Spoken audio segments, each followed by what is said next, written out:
So, part of what happens, in addition to finding language or just in some way metaphorically reframing that story, is when we start to use storytelling as a healing tool, what it does is it gets us out of our left brain. The left brain is all about patterns, logical circuitry in human design. It's all about patterns. So, when we get locked into a story that keeps us small, we're oftentimes trapping ourselves in a pattern that keeps us small.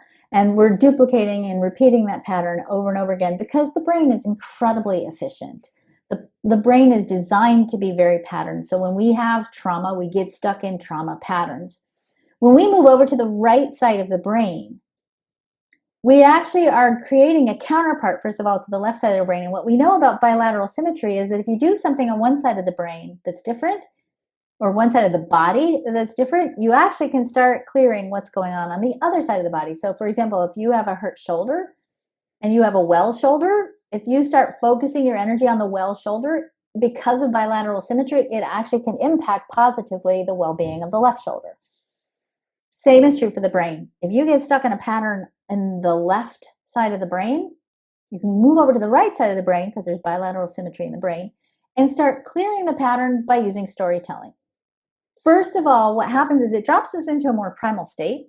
We're actually in our early childhood, we learn about the world and the values and who we are in the world from storytelling. If you think about childhood and how much we transmit or how much we learn from story or we transmit to small children, it's all done in storytelling format. So it accesses a more primal, innocent part of the brain.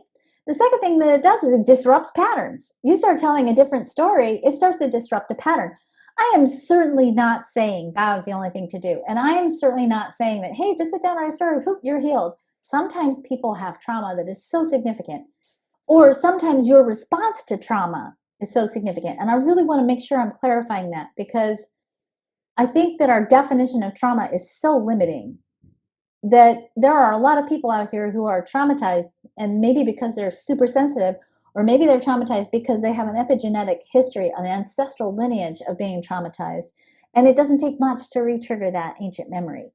So don't discount your trauma even if you think you don't have something big that's happened to you, and recognize that if you can't consciously move yourself through the trauma, that maybe you do need some extra support, and that's okay. That's okay. Sometimes we need somebody outside of ourselves to reflect the healing and the healing potential of getting out of trauma back to us. And I want to be really clear about that. I am not, these little questions and doing an art project or telling a story, that's not therapy. Master alignment program and working in an integrated approach that uses energy psychology is very, very powerful. It's certainly a good option for some people. And some of you, if you're really, really stuck in a trauma response, I know it's difficult sometimes to find help and to access help, but I want to encourage you to set the intention to really attract into your experience the help that you need.